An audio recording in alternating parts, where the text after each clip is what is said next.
Nadeem तुनियो YouTube channel में आप सबको खुशामदीद। दोस्तों, ज़िंदगी में काफ़ी बार ऐसा होता है कि हम डिसीजन नहीं कर पाते। डिसीजन करने में हमसे देरी हो जाती है। हम ये नहीं सोच पाते कि आया कि कौन सा जो है वो डिसीजन मेरे लिए बेहतर होगा। उनको कौन सी जॉब करनी चाहिए, कौन सी नहीं करनी चाहिए, कौन सा बिज़नेस करना चाहिए, कौन सा नहीं करना चाहिए, अपनी पुरानी कंपनी छोड़ के दूसरी कंपनी में चंद पैसों के लिए जाना चाहिए या पुरानी कंपनी में रहना चाहिए, अपनी बिज़नेस में इस बंदे को हायर करना चाहिए, नहीं करना चाहिए, अपनी ये इन्वेस्टमेंट करनी चाहिए या नहीं करनी चाहिए, ये मुझे घर लेना चाहिए नहीं लेना चाहिए। इस किस्म के बेशुमार डिसीशंस होते हैं जो हम नहीं कर पाते। और अगर कोई डिसीजन नहीं कर पाता तो फिर उसके साथ बहुत ज़्यादा प्रॉब्लम होती है।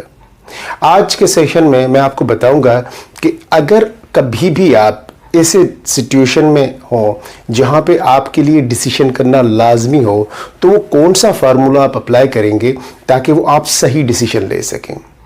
बहुत इंपॉर्टेंट सेशन है आज का और इसको एंड तक ज़रूर देखिएगा ताकि आपको पता लग सके कि ज़िंदगी में डिसीजन किस तरीके से लिया जाता है और कौन सा रूल अप्लाई करते हैं कि आप सही डिसीजन लेते हैं।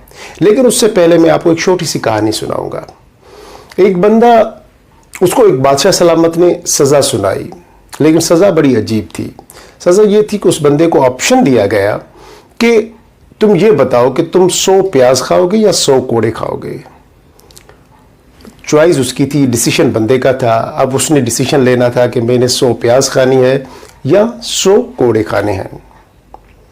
बंदा सोच में पड़ गया कि मैं क्या करूं, अब 100 प्याज खा लूं या 100 कोड़े खा लूं।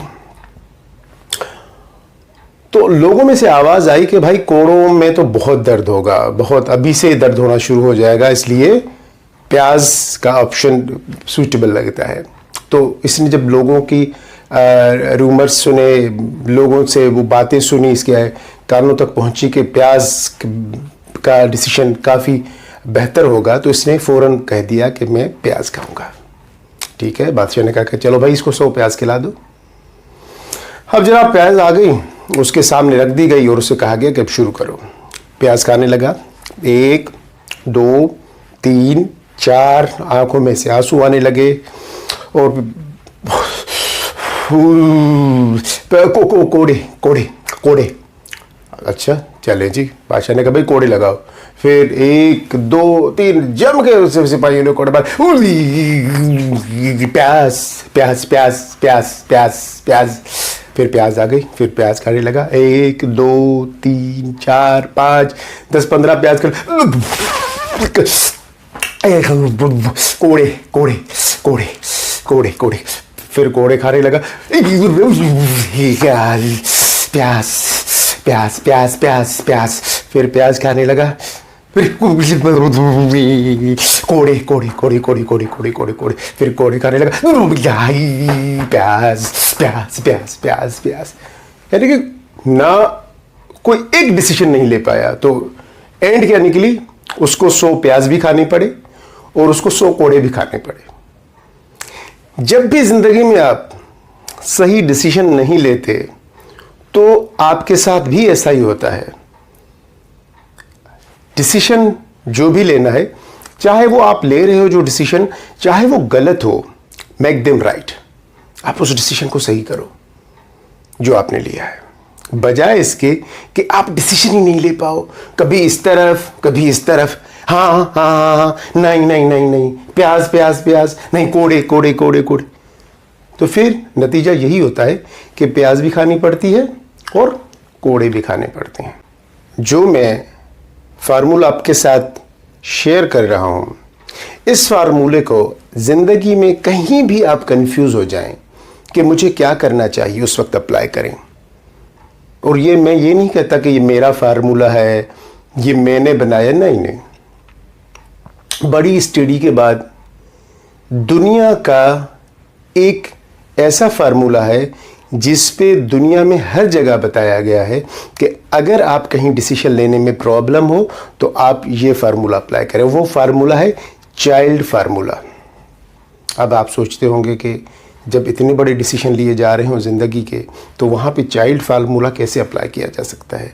यानी कि कौन सा ऐसा बच्चे का फार्मूला है जब कोई ज़िंदगी का बहुत अहम डिसीजन लेते हुए मैं उसको अप्लाई करूँ? जी, आप इसको बच्चे का फार्मूला बोलें, आप इसको चाइल्ड फार्मूला बोलें, चाइल्ड प्लान बोलें, कुछ भी बोलें, लेकिन ये वो चीज़ है जो आपको अप्लाई करनी पड़ेगी उस वक्त जब आप कोई डिसीजन लेने जा रहे हो।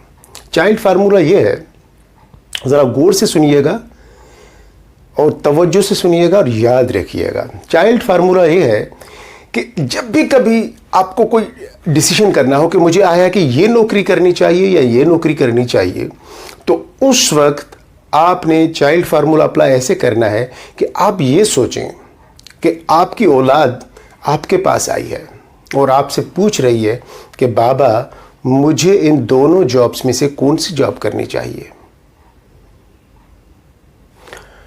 दुनिया में जो इंसान होता है ना, वो भाई को, रिश्तेदारों को, दोस्तों को हो सकता है कि मशवरा सलाह देते हुए जल्दबाजी दिखाए, मशवरा दे दे कि हाँ यार ये कर दो, लेकिन ज़िंदगी में अगर कभी उससे अपनी औलाद पूछने आए कि बाबा मुझे ये बताओ कि मुझे ये डिसीजन कौन सा लेना चाहिए, इन दोनों में से कौन सी चीज़ अप्लाई करनी चाहिए, तो उस वक्त वो बाप बन के सोचता है और अपना बेस्ट डिसीजन देता है।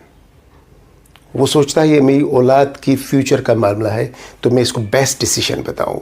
वो उस वक्त ये सोच के उसको बताता है कि कौन सी चीज़ लॉन्ग टर्म में उसके लिए बेहतर होगी, कौन सी इन्वेस्टमेंट लॉन्ग टर्म के लिए उसके लिए बेहतर होगी। तो जो लॉन्ग टर्म के लिए बेहतर होता है, जो वो आप समझे, आप अपने बच्चे, अपनी औलाद के लिए बेहतर समझते हैं, उस वक्त भी वही डिसीजन अप्लाई करें।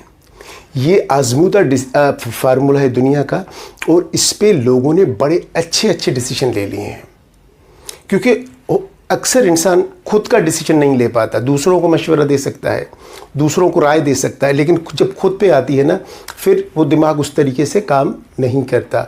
तो अगर कभी सिचुएशन ज़िंदगी में ऐसी हो तो उस वक्त आप चाइल्ड फार्मूला अप्लाई करें कि अगर आपकी औलाद आपसे पूछने आए कि बाबा मुझे इन दोनों में से क्या करना चाहिए, तो एज अ फादर आप उसको क्या मशवरा देंगे। अगर आप उसे मशवरा दे रहे हैं कि ये भाई तुम कंपनी ए ज्वाइन कर लो, तो डेफिनेटली आपको कंपनी ए ही ज्वाइन करनी चाहिए। और अगर आप समझते हैं कि नहीं मैं अपने बच्चे को दूंगा मशवरा कि कंपनी बी ज्वाइन करनी चाहिए, उसमें लॉन्ग टर्म बेनिफिट्स ज़्यादा हैं, तो आप भी कंपनी बी ही ज्वाइन कीजिएगा। सबसे आसान, इसको अप्लाई करके देखिएगा, छोटे छोटे डिसीजंस पे भी अप्लाई करके देखिएगा। मुझे पूरी उम्मीद है कि आप सही डिसीजन कर पाएंगे। अब मुझे इजाज़त दीजिए, मिलते हैं एक नए सेशन में एक नए टॉपिक के साथ। अल्लाह हाफिज़।